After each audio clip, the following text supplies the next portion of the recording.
I'd like to bring tonight's Finance Subcommittee meeting to order. Can we please stand for the Pledge of Allegiance?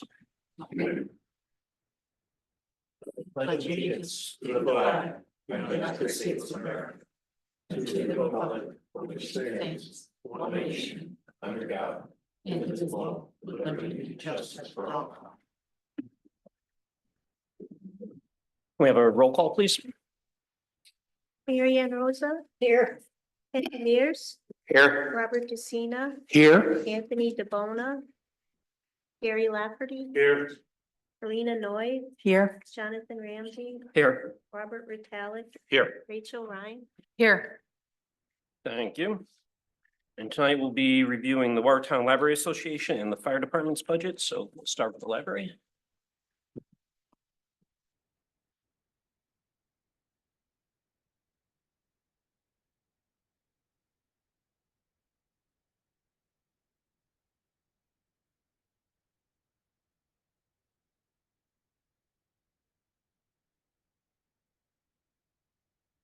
Good evening, Madam Chair, other members of council. Thank you for your time and attention. My name is Donna Rintelman. I am the Assistant Director of the Watertown Library Association. Members of our Library Board of Trustees are also here in the audience in support of this request. The Watertown Library Association is a 501c3, a nonprofit organization which runs the Watertown and Oakville branch libraries. We are one of 75 association libraries operating in the state of Connecticut.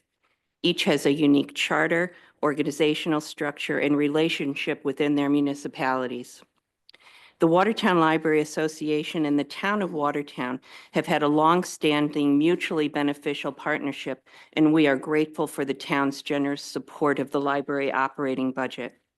The library operating budget is supported primarily by the town grant or appropriation, which is supplemented by state aid, contributions, membership dues, and copy monies. Funds for building and capital improvements are raised by the association. The library's mission is to provide and to encourage the use of library resources, materials, and services that best meet the evolving educational, recreational, and informational needs of the residents of Watertown and Oakville, thus enhancing individual and community life. Listed here are some of the manifestations of the mission, which the association has been supporting for 160 years. This past fiscal year, we served 11,718 registered borrowers. We have 75,622 physical items for circulation. 40% of town residents are library card holders, while the Connecticut average is at 31%.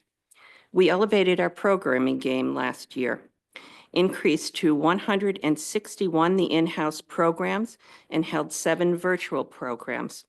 That is a 223% raise in our programming from the prior fiscal year. We strive to keep our programming relevant and timely. Recent programming included AI in everyday life, and this past Thursday kicked off our America 250 programming with a talk on Noah Webster's sketches on American policy, courtesy of the Noah Webster House. We also started tracking technical consultations provided by the library staff. Last year, we counted 2,877. For informational purposes, there is a chart which shows that the support for the library is in line with area communities on a per capita basis. How does our partnership work? Our operating budget supports the mission of the library. Out of the total town budget, the library appropriation hovers near 1%, 0.93% last fiscal year. The town covers operating costs, which include physical materials like books, as well as electronic information in the form of databases, ebooks, access to the web, staff wages, the cost of day-to-day operations, our utilities, our integrated library system, and the upkeep of our community spaces. The Library Association is responsible for all capital projects. The association is aided by local foundations, on occasion, national foundations, the Friends of the Watertown Library, and individual donations. Since 2015, these projects have totaled over $1 million. This year, we plan to replace and modernize our elevator at the main library. The original was installed in 78, 79. Many regulations have changed since then, and we anticipate a couple of $100,000 for that project.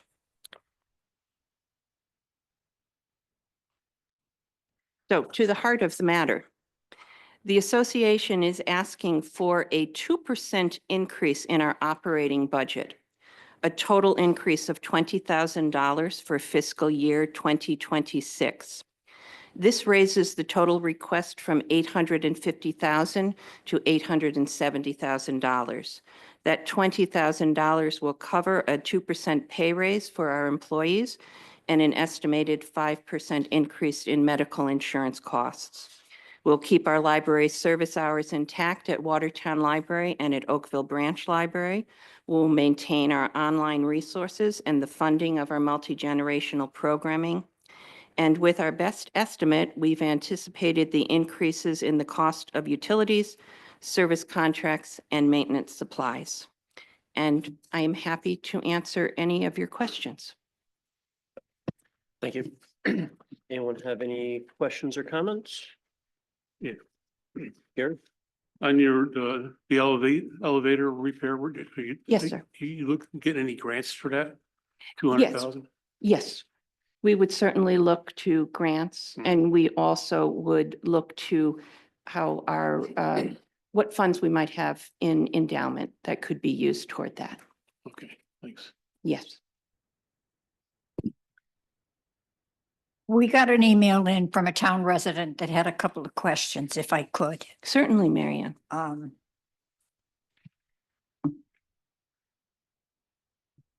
Is the library using SEN for internet services?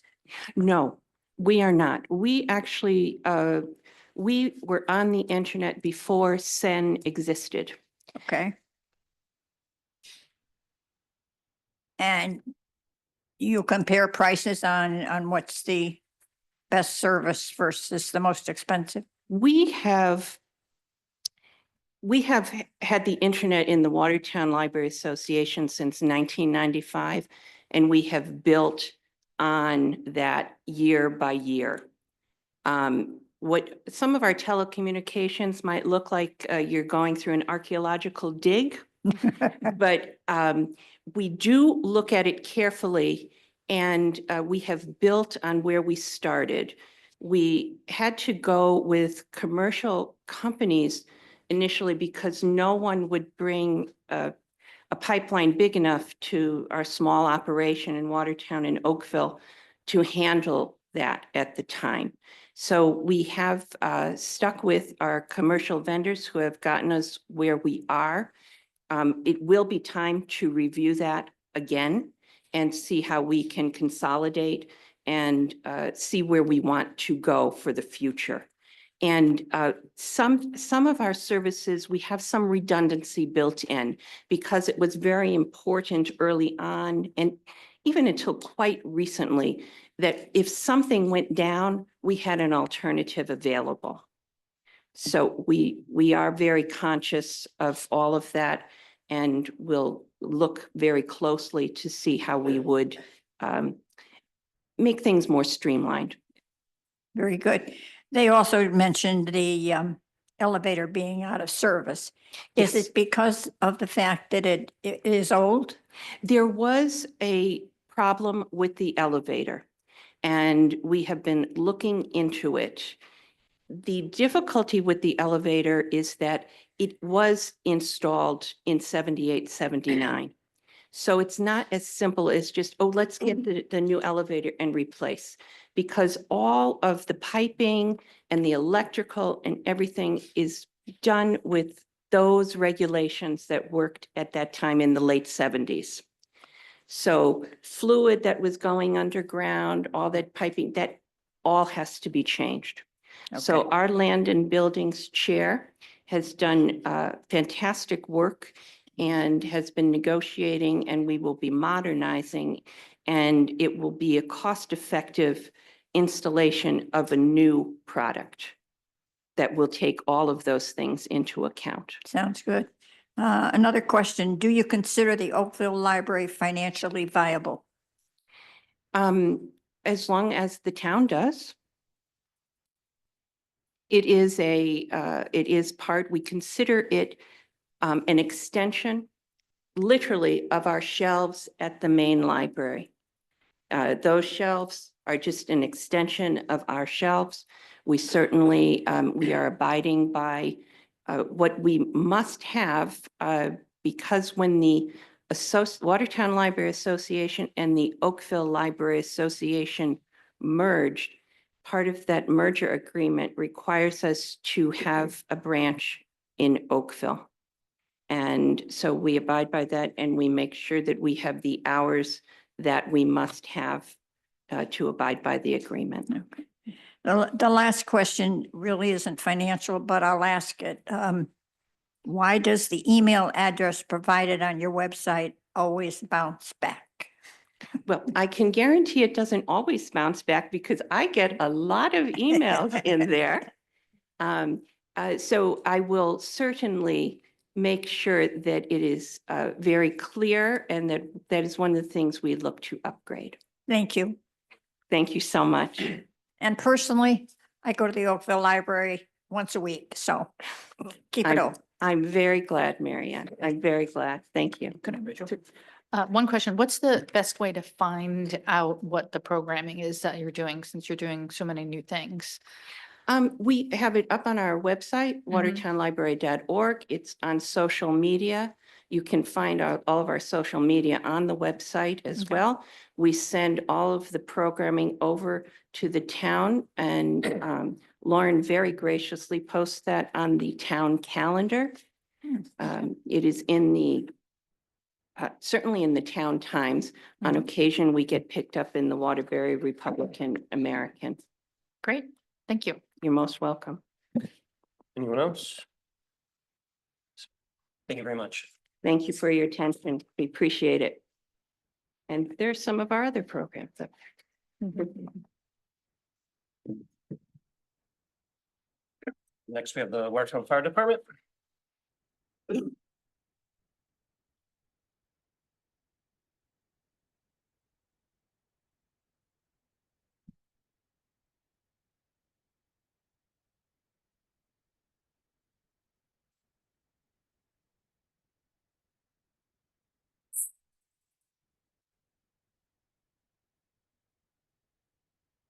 Good evening, Madam Chair and council members, and thank you for giving us the opportunity to explain our budget. As you see, the fire service currently is taking tasks of ever changing along with our regulations, and the OSHA and NFPA have gotten together this past year and have created a new rule called the 1910-156 Emergency Response Rule, which is going to change the way the fire service trains, manages, and responds. It's all because of all the injuries and deaths of the firefighters that have been happening. So OSHA's gotten involved with it.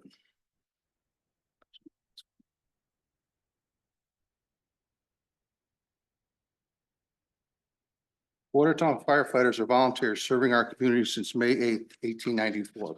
We have a part-time chief, part-time deputy chief, a full-time marshal, part-time deputy marshal, and a full-time administrative assistant shared by the fire department and marshals.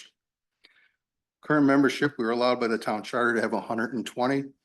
We are down to 76 active members right now, 6 less than last year, or 8 less than last year. We have 51 members who are currently certified EMS responders, 3 less than last year, and we have 2 department chaplains. Of all the firefighters in the nation, 75% of your nation's firefighters are volunteers. It's estimated that the town saves annually $6 million having volunteers versus career. That with the response your town volunteers give, many residents believe they have a full-time fire department.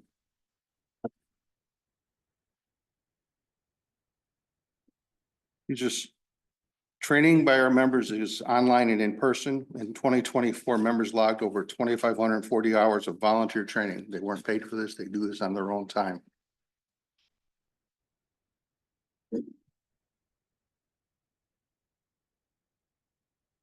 These are some of the instances that happened along Main Street. The Watertown Fire Department responded to 3,146 fire, rescue, and EMS calls in 2024, an increase of 73 incidents from 2023.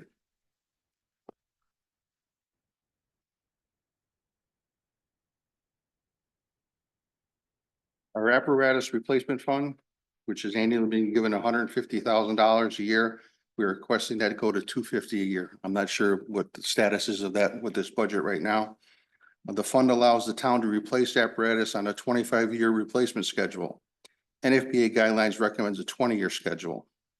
This fund saves the town thousands in bonding and interest costs. Past years of underfunding and cost increases has caused delays in the replacement plan, with engine one, which was just replaced in August of 2024, being 27 years old, 2 years older than what it should have been.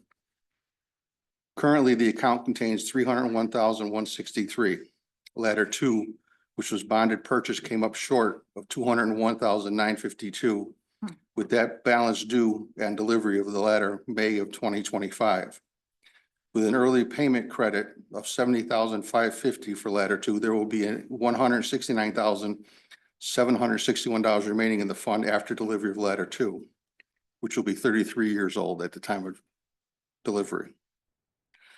So with the funding of $250,000 in the next 4 budget cycles being 26 through 29, there would be approximately $1,169,761 to begin funding replacement of Rescue 10. Our current Rescue 10 is a 2000 Spartan chassis, medium rescue. Based on annual funding and current replacement costs of today, the cost is estimated at $1 million to replace this today. Delivery of a new Rescue 10 during the 28-29 fiscal year, if it was fully funded each year forward and costs not increasing, Rescue 10 would be 29 years old when replaced. Now we'll get into our line items. I'm not going to go through every line item. We're just going to hit on the ones that were changed for this year. For under the fire administration budget, this is for the fire marshal, deputy fire chief, and fire chief. They were all a 2.5% raise. The fire chief position, I requested to be full-time, which is a weekly addition of 5 hours a week, which would be $10,559, which would be a 13.23% increase, which would bring the pay scale in comparison to the fire marshal being at the same pay. A change to a full-time chief, which was originally recommended by Chief Black in 2018 upon his retirement, has now become more apparent with regulation changes in the fire service reporting networks and the increased workload of managing and protecting the 76 volunteer firefighters and the citizens of our town and those that pass through daily. Training and meetings, we have an increase of $1,000 in that. The fire marshal came to us and stated that they have current issues with their training and conferences that they need to attend. So that's the increase in that. Maintenance agreements was reduced by $5,500 because we changed our reporting network that we were using, as well as some of the costs going over to the IT department. Membership for chiefs and fire marshals was increased by $600, a 42.5% increase. So do you want to go by line item for by each stage here in 16? If there's any questions that way? Any questions on this page? Okay. Under fire suppression and rescue, our LoSAP program, which gives a plan for the 401 to our volunteer firefighters, we annually increased that by 5,000, which is a 6.3% increase. Our annual hose testing, which is done once a year per NFPA standards, is a regular increase of 4.8, $300 for that. Medical services was reduced by 18% by $4,000. That covers our physicals for incoming firefighters and our yearly physicals for all firefighters. Every firefighter has to have a physical every year, is what's required now. We found a vendor that gave us a better price, so that's what the reduction is in that. Replacement payment for car 1, payment 3 of 3. That was reduced. I didn't spend as much money as it was put in the budget for the past 2 years. So this is payment 3, which is 32% less than what it was of 25,000. And scheduled replacement of car two, which is the deputy chief's cars, will be payment one of three, is $30,000. Questions on that? Quick question. Can you explain how the LoSAP, the 401 plan, how that's divvied up among? What we have is Firefighters. it's a length of service program is what it is you get credit for your calls you go to, your years of service, what training you do, what meetings you do, what drills you do. And basically whatever you do for the fire department, you get credited hours. So you have to have 100 hours of credited service to the plan. And what it is, it's everybody that qualifies, it's divvied up by that number of people. So if 50 people qualified. Right, so last year there was 78 members and only 65 qualified. So each member got $1,239 into a 401 plan Thank you. that they can use after they separate. They can't use it while they're in the department.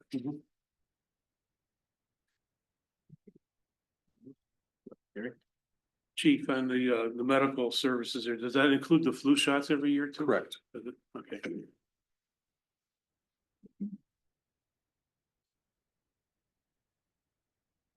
Chief, first I want to thank you guys for all that you do, volunteers and paid, and we have an outstanding fire department. I just want to point that out first.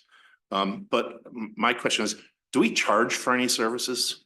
No. So you go up to a motor vehicle accident, we don't charge insurance companies for your time? No. Has that ever been looked into? Yes. And is it just that you don't have the time to do it? No, Or we can't. They don't pay. nobody's paying that? Nobody's paying. We have tried to charge for foam when we use it at incidents to the insurance company for foam usage, and they won't pay. They said it's part of your task of doing it. And what about medical calls? Because I see medical calls is 80% of your volume. We can't charge because we're a non-transporting service. The only ones that can charge is a transporting service. Can we charge a transporting service? Could we? I don't think so. I think we should look into that. Yeah, I'll look Try into to- it, but try to I get know, some revenue I know what off the of it. answer is, and there's a big issue going on right now with the state and EMS because Medicare by the governor has been dropped. And it's gonna cause a big backlash to all EMS services throughout the state. So I know there's legislators working on that to change what's happening there, but I don't see it helping us. So are you looking into purchasing ambulances? I I guess, I guess that's something, We right? tried that a If- couple of years ago and it didn't take off the ground. I mean, I wanted to start an ambulance and I was all for it. We did a little survey in the department and only got 8 members that were interested in doing it as a part-time basis. Because once you get into it, it's a 24/7, Yeah. 365 issue. So you have to staff it all the time and pay them a part-time wage. And there was only 8 people that were interested and most of the members didn't want it. So we are currently talking with ambulance services to stage an ambulance in town right now to figure this out. But like I said, this Medicare issue is going to create a whole loophole of problems. Well, I guess that's what my concern is that we're already suffering from lack of services from the 3 ambulances coming out of Waterbury. Right. Now if Medicare hits, I think we need to be watching what we're doing closely and figuring that out before all of a sudden we're in a crisis. Right. I agree. Okay, thank you. Anyone else? Carry again. So maintenance and support, No, I don't- Getting back to the ambulance service area, is it cheaper to contract that out than to have our own? No, No? I know like Cheshire has like 300,000 a year they pay and they meet twice a year to go over any. right, but right now the town doesn't pay anything and I don't know how we're going to come up with money in this budget cycle to pay to have an ambulance. I don't know, if committed. it'd be cheaper, just, I mean, if we went that route, it'd be cheaper to get that instead of getting our own ambulances in here and. At 300,000, you can make that in your services by billing. The service would almost pay for itself if you did it on your own. Yeah. Yeah, the only Cheshire, the ambulance down there they get their own building, the town doesn't pay for it, they just. Right. All right. Good there. Okay, under maintenance and support, Our maintenance not buildings, which is testing our aerial ladders, our pumps, our ladders and our SCBA. We need to increase that by $1,500. Our vehicle maintenance account with, which is just fixing and maintaining everything on a regular preventive maintenance program. The costs have gone up drastically. So we're looking for another 20,000 to add into that account, which is 20%. Our equipment parts, repairs for power tools and meters and extinguishers. We're increasing that by 4,000 to 40%. And our protective clothing, we went to a program where we're replacing 10 sets of gear every year. The gear is only good for 10 years. So this brings us, every year we get 10. So it covers 100 members if we had 100 members to replace it every 10 years. And that we increased by $10,000, 25%. So with the total budget increase from the 24-25 cycle being $1,144,833, the new budget request is $1,200,954, a 4.9% increase of $56,121. Just note that in the things that were taken out of our budget that were placed in the town manager's budget was the emergency management director, emergency management deputy director, and the civil preparedness account, which is $15,000, which was transferred over to the town manager's account.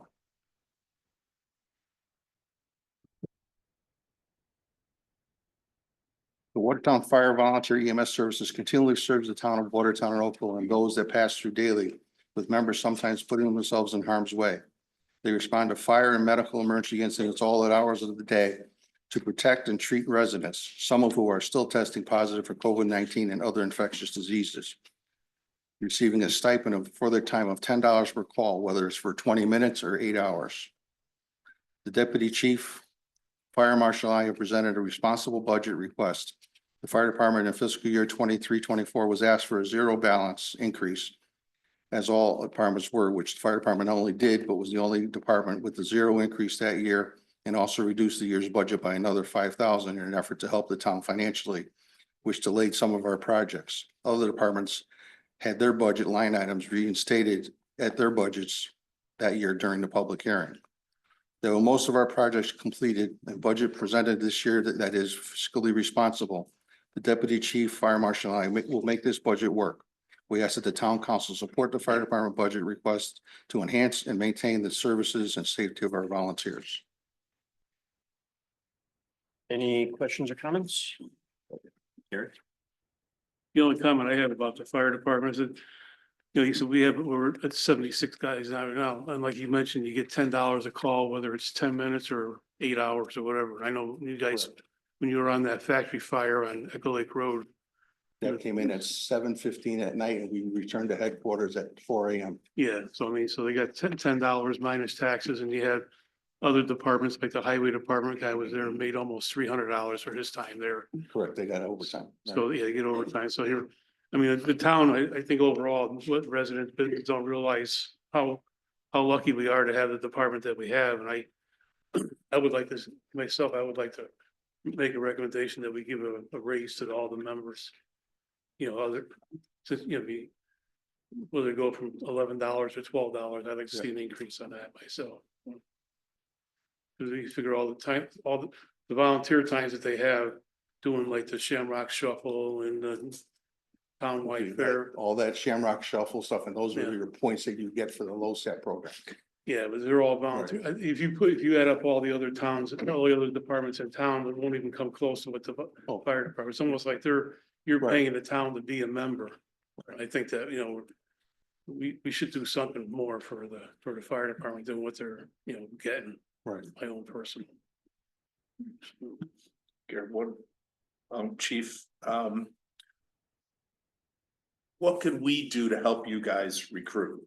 Because obviously we know 76 is not cutting it. The guys Right. and ladies are working their butts off for the townspeople. Right. What could we do to help you recruit people? Is there something that, Well, we're gonna put another ad in the Town Times currently to help, you know, booster our funds and then do the townwide posting again like we did the last time we did it. We ended up with 16 new members. So we're hoping that another ad push is gonna help us.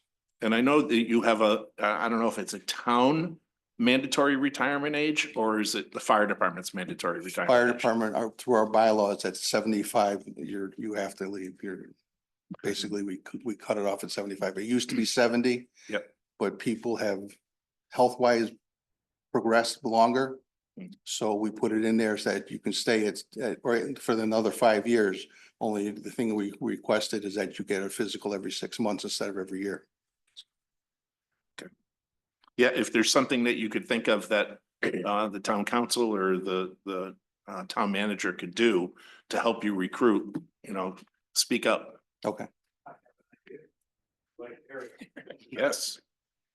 So thank you to the chief and the deputy chief. They actually offered to do a tour of the fire department. I would think that would be a great way for the council members to come in, take a tour of the department, and we could do a nice media splash, and we could include that effort to recruit.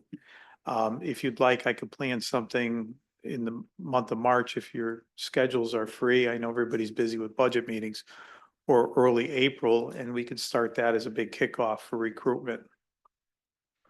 I just want to make comment on the budget. I made 2 cuts out of the fire department's budget. One was the chief's going from a 30-hour pay week to a 35-hour pay week. And I didn't cut that because I didn't think that is something, it's something that I supported. I just didn't agree that the budget process was the right place for us to increase those hours.